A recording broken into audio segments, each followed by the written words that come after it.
यो कसरी जानु भएको हाम्रो नाना त दोस्रोचोटि होइन ए ब्लकको हो राणा दाजु पहिलोचोटि दोस्रोचोटि हो नाना कुन नाना सोधेको म त नाना होइन है ए मेरो यो त थाहा छैन हौ थुप्रैचोटि भएको ए थुप्रोचोटि भइसक्यो तर यो म चाहिँ फर्स्ट चोटि है दाजु ए मेरो अनि त्यो पहिला पहिला त अनि हामी पनि आएको हो नि त निनी हजुर राम्रै बनाएको रहेछ एकदम राम्रो हो आएर हाँकेर तिमीलाई चाहिँ कस्तो लाग्यो एकदम दामी लाग्यो पहिला चाहिँ यहाँ कति आएको हामी यहाँनिर बिहान पुरा यहाँनिर ओ गरेर कराउँदै उयो गरेको उयो गरेको त्यहाँदेखि अहिले चाहिँ कस्तो राम्रो बनाएको रहेछ अर्को सम्पाङले म त मखै परेँ मेरो बहिनीले चाहिँ हेलो एकदम राम्रो लाग्यो दिस इज फर्स्ट टाइम अब उहाँ गएर आधा काटेको ठाउँ पनि हेर्नु जानुपर्छ कतातिर आधा काटेको यस्तो छ अब सुरु के भन्छ ल कान्छी मेरो कान्छी बहिनी कस्तो लाग्यो अब हामी स्टार्ट सुरुमा त राम्रै भएर चाहिँ अझै घुम्नु बाँकी छ नि त लास्टमा निष्कर्ष चाहिँ आउँछ है त ल। यो चाहिँ फर्स्ट हो है त ओके सुरु भयो अनि आरुषी भान्जी मार्क्स खोल्नुहोस् न मार्क्स चाहिँ अनि एकदम राम्रो लाग्यो यो ठाउँ चाहिँ फर्स्ट टाइम आएको त्यति हो मेरो अर्को भान्जी चाहिँ यहाँनिर भान्जी फर्स्ट टाइम आएको हो कि पहिला पनि आउनुभएको थियो तपाईँ पहिला नि आएको पहिला पनि आएको योसँग दोस्रो तेस्रो यो बनाइकनको कुरा चाहिँ अब पहिला पहिला त नबनाइकन हजुर दोस्रोचोटि हो ल धन्यवाद हामीलाई भ्लगमा क्याच गर्नुभएकोमा भाइ भाइरल हुन्छ नि कतै उयो फोटो खिचिदिनु नाच्दा सर्पमा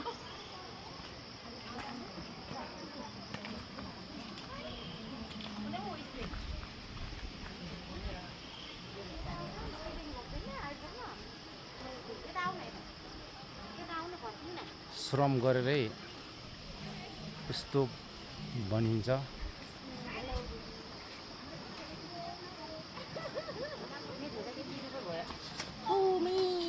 बिस्तारै बिस्तारै भान्जी मेरो सानो त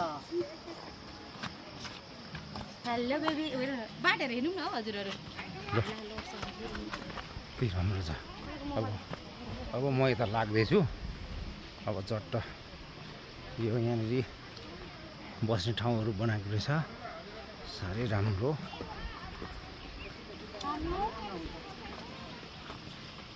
हामी त अब त आउनु पनि अन्तिम होला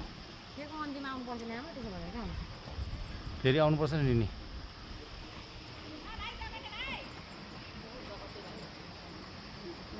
शिव दाजु गर्दा भ्लग बनाउँदै हुन्छ उहाँको यति गरेर सब्सक्राइब गरिदिनु पानी त आउनु आएको छ मेरो छोरी त धरान आउँदा चाहिँ यो ठाउँमा श्रम संस्कृति पार्कमा चाहिँ एकचोटि चाहिँ आइदिनु होला भन्ने अनुरोध गर्दछु सम्पूर्ण दाजुभाइ तथा दिदीबहिनीहरू धरान आउँदा चाहिँ यहाँ श्रम संस्कृति पार्कमा चाहिँ आएर एकचोटि भिजिट गरिदिनु हुन अनुरोध गर्दछु साह्रै राम्रो बनाउनु भएको छ हाम्रो मेयर साहबले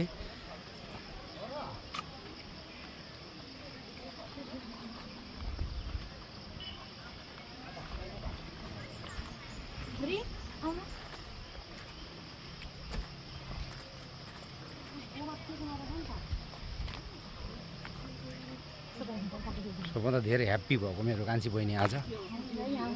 एकदम आउनु मन थियो यहाँ आज आयो उहिलेको मान्छेले हो यसरी नानी टेपेर बेली बोक्थ्यो त्यहाँभित्र सामग्री हुन्थ्यो होइन खाने हेर्नु डोरीले पनि ठ्याक्क बाँधेको छ राम्रो अहिलेको ट्याग पहिलाको ब्यागले सुटकेस सारी पनि ठिकै नानीको माथि राखेको उहिलेको मान्छे के हो?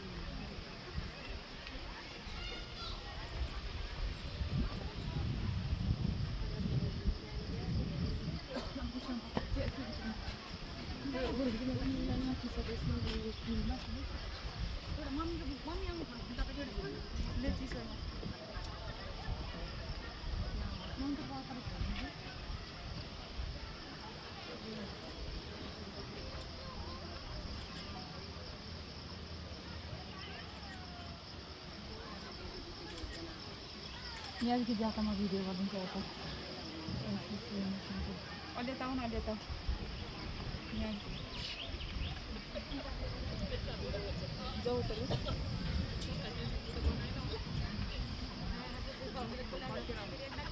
आऊ